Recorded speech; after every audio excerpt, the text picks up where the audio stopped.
Welcome to the Burnout Recovery Podcast, a guiding resource dedicated to healthcare professionals on their journey to overcoming burnout. Spearheaded by Dr. Joe Braid, a certified professional coach and rehabilitation physician.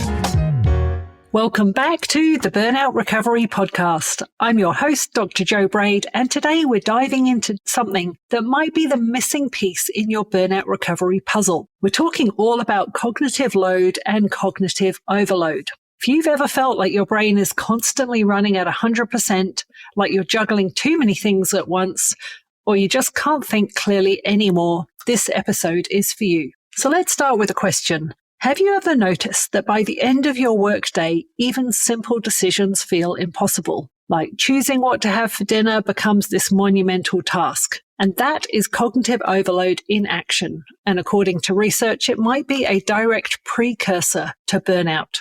I checked out some research published in Medical Science Educator, and that showed what our working memory does. You can think of this sort of more in the frontal lobe region of the brain as your temporary workspace where you process information and you make decisions. But the catch is that this workspace, your working memory, has very limited capacity. And the neuroscience shows us that when we're cognitively overloaded, our brains exhibit diminished responses to stimuli. It's not that our memory systems are broken. Our sensory memory and our long-term memory work just fine. The problem occurs at the level of attention and metacognition. So that is thinking about thinking, which is right at the front of the frontal lobe area of our brain.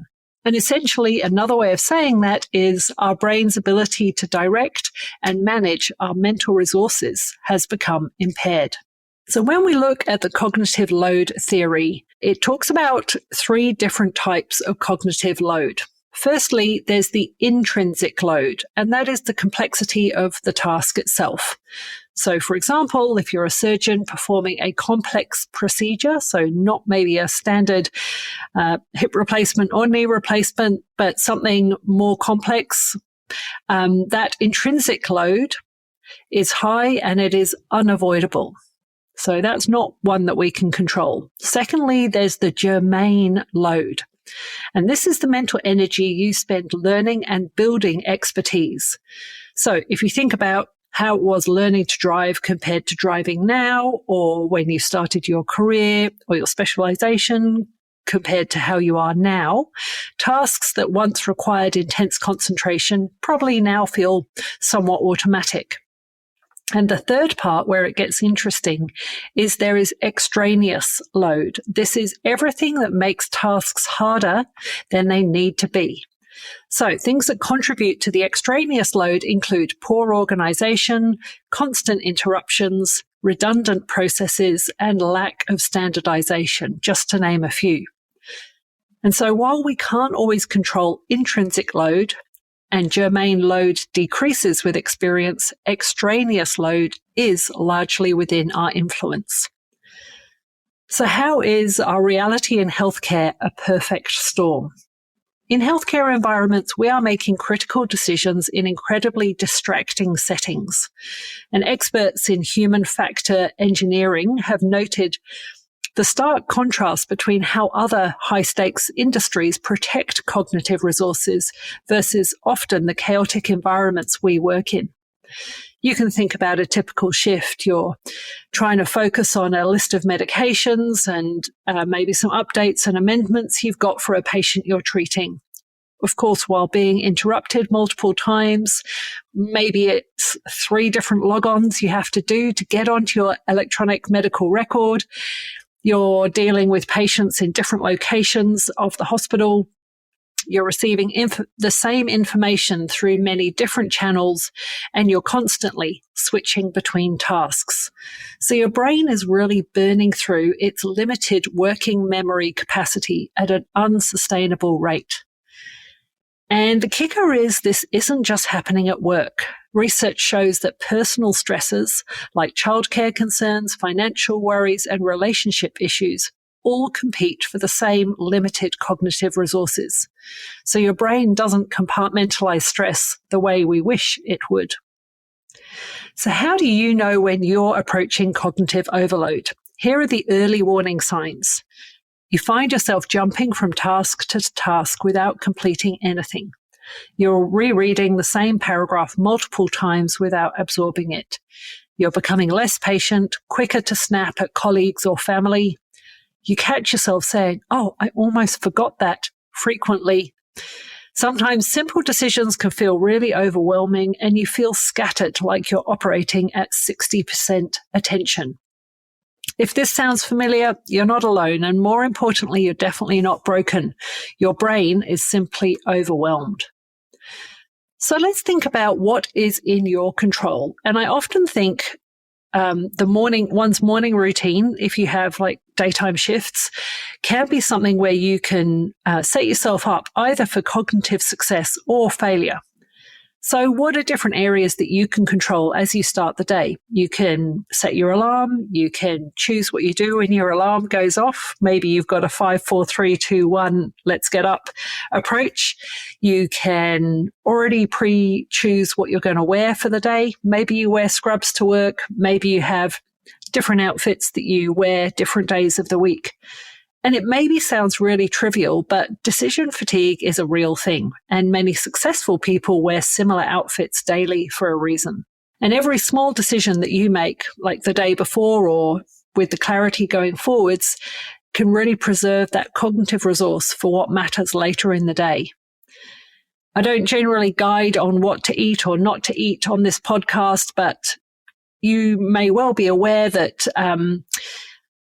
eating high sugar foods can really cause energy crashes, which can impact on your cognitive capacity. And think about alternative breakfast fuel for you, maybe a protein-rich breakfast that provides steady fuel for your working memory. And other people choose to have breakfast or their first meal later in the day. That might work well for you as well. Then what's happening at lunchtime, or when you do get a break with time for food? Are you going to go and find some food that's available in a cafeteria with a load of other people and queues and things like that? Or have you already got something with you and you just have to heat it up, or it's a salad ready to go? And that additional time to make the decision and find the cafeteria, that's all gone. You know, this can really be an easier approach at lunchtime. And think about what happens on your commute. So are you driving? Are you traveling in public transport? What are you focusing on while you're doing that? And research emphasizes that true cognitive breaks involve mind wandering, not more focused attention tasks. So how can your commute be a space for your mind to wander rather than scrolling through social media? So here we go. I've got some evidence-based strategies that can make a real difference for you. Think about standardization and how you can bring that on board with your daily routine. And when we have people in any industry who standardize their review processes and follow similar sequences for procedures or establish consistent documentation patterns, they have less cognitive fatigue. And it isn't about being boring. It's about preserving your mental energy for complex clinical decisions. And I know there's a lot of chat about using AI scribes in clinic, and that can very much be part of a standardization process where your clinic letter runs to a very similar kind of process, or you're using a template that assists you with that. So then you have your patient-specific information that comes in to that template, and there's a lot less decisions to be made when you're taking that approach. How about protecting your attention? Can you turn off non-essential notifications? Batch similar tasks together, so check certain messages at designated times instead of constantly. And